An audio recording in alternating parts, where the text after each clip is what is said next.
Jean Bedou, je travaille à la Chambre d'agriculture des Pyrénées-Atlantiques.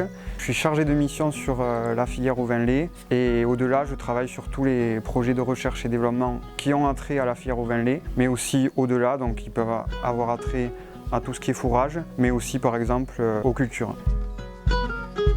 Le projet se nomme Automne Herbe. Il vise à développer l'autonomie alimentaire et plus précisément l'autonomie protéique des fermes agricoles du département des Pyrénées-Atlantiques au travers de deux moyens. Donc, le premier moyen, c'est la pratique du séchage en grange, donc qui consiste à sécher des fourrages à la ferme. Et le second moyen, c'est de travailler sur des espèces, des mélanges adaptés à la fois au changement climatique, mais qui permettent aussi de développer l'autonomie protéique, donc c'est-à-dire des mélanges et des espèces riches en protéines.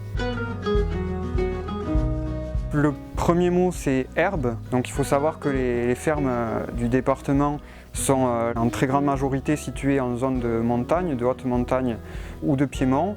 Et du coup, la ressource alimentaire majoritaire sur l'exploitation, c'est la ressource herbagère.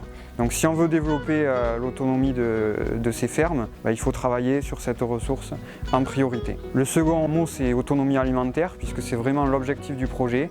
Et ça s'inscrit au travers de plusieurs enjeux, donc à la fois les signes officiels de qualité dans lesquels il y a des conditions très spécifiques sur ces aspects, mais aussi les attentes sociétales et aujourd'hui le coût des matières premières et de l'alimentation qui a, on le sait, augmenté très fortement ces derniers temps. Le troisième terme, c'est le changement climatique, puisqu'aujourd'hui tous les territoires dont le nôtre sont confrontés au changement climatique et du coup nous devons travailler sur des ressources qui seront adaptées au changement climatique et c'est pourquoi on travaille sur des espèces qui pourraient être adaptées au changement climatique et qui sont aujourd'hui très peu communes sur le département.